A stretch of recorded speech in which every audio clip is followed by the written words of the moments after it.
I was gonna do something else.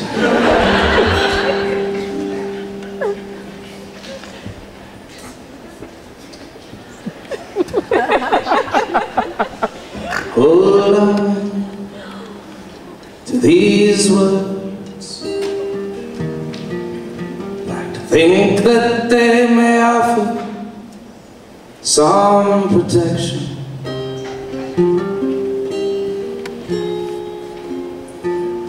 Against the night.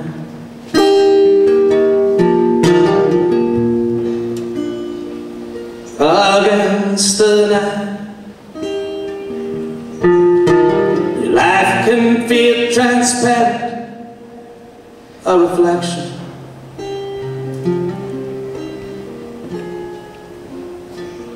A trick of light.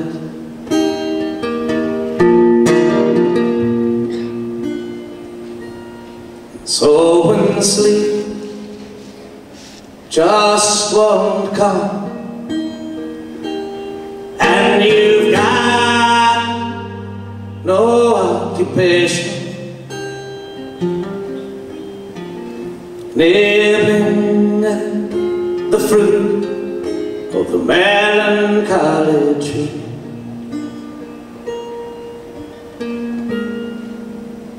Just hold on to these words.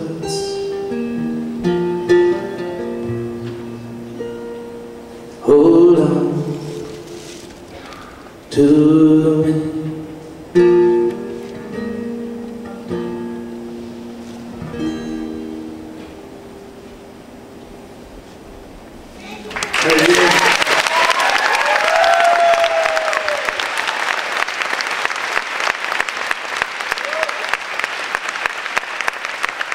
I should have trusted the paper, actually. The paper told me to do something before that, and while I was playing the song, I said, oh, that would have been really nice to play that song after that other thing. You want to hear a story? Yeah! You want to hear a story and then pretend that I played that song afterwards? Yeah! I'll help you pretend. I'll play the chorus again afterwards.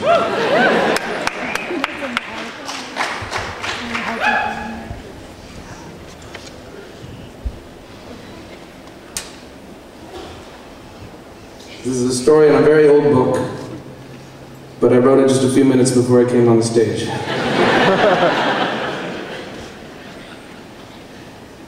Far, far ago, on a minuscule planet long, long away, a father and a mother found themselves a son.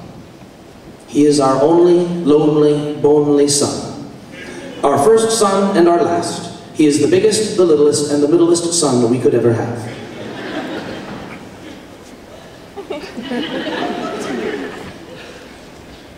Their son grew up skinny and strong. He was clever as a paperclip and could whistle a whole octave higher than Madison Square Gardens, the local whistling champion for 3 years running. But Russell, because that was his name, wasn't interested in whistling.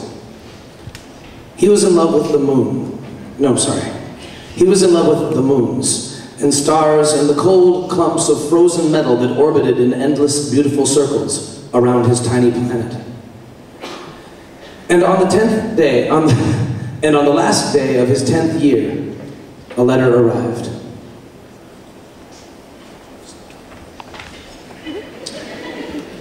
Greetings, salutations, and hello. We've been watching you for some time. We've noticed how skinny, how strong you are. We've been made aware that you are clever as a paperclip and able to whistle a whole octave higher than Madison Square Gardens.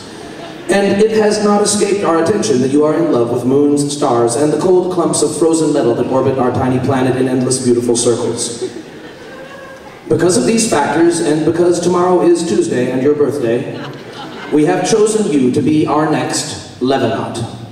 To travel into space and live among the stars, sending back valuable information and pretty pictures.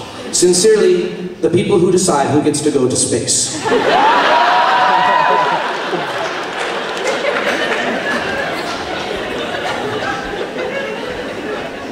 There are no words that could adequately describe how happy this letter made Russell. But I can tell you that he jumped up and down until his head was bleeding and 4 different neighbors phoned to complain to the police about the noise. And so the next day, his birthday, Russell went to the Levenot,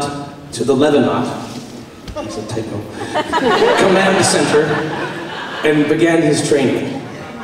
He was being chosen for a special mission. He was going to be the first person to live in constant orbit. I could never have dreamed of doing something so wonderful, he told himself, as his ship took off far into space. Well, actually, it wasn't so far. Because his was such a tiny planet, he was going to be orbiting exactly 11 feet above the ground. Now, for many years, he circled the planet. He collected valuable data and sent back pretty pictures.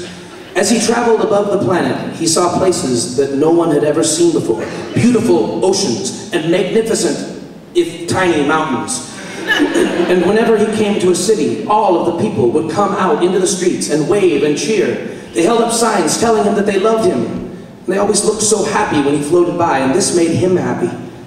He loved his life more than anyone had ever loved their life. "I'm the luckiest, happiest person in the world," he said one day. And more years went by, and Russell began occasionally to feel something other than happiness. I mean, the people still cheered and waved, but somehow he felt so far away from them, even if only 11 feet. He would lean out of the window of his ship and try to touch their hands as he passed, but at 11 feet in the air, he missed even the tallest people's fingers by a few inches. And on his 22nd birthday, he passed over a house that looked familiar. "Well, I know that house. That belongs to Madison Square Gardens. And wait, that's my house."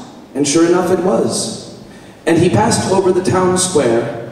And as he passed over the town square, there was Madison Square Gardens and everyone else from his town waving and cheering. And there also were his parents, waving and cheering right next to everyone else. They looked so happy to see him. And he reached to touch them, and of course, he could not come close enough to actually touch. But his eyes met his mother's.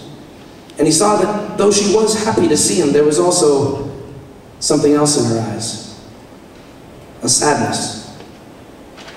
And he saw that she looked much older. It had been 11 years. And now there were wrinkles on her brow and dark circles under her eyes.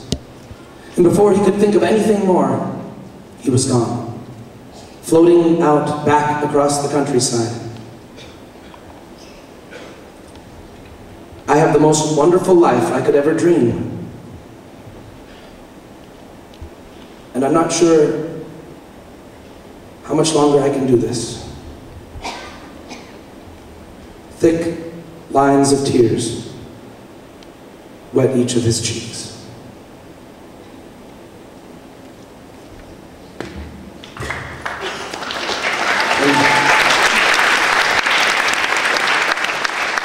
So we'll see.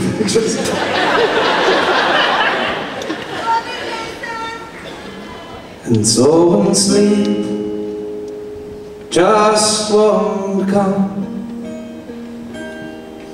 and you've got no occupation but nibbling at the fruit of the melancholy tree,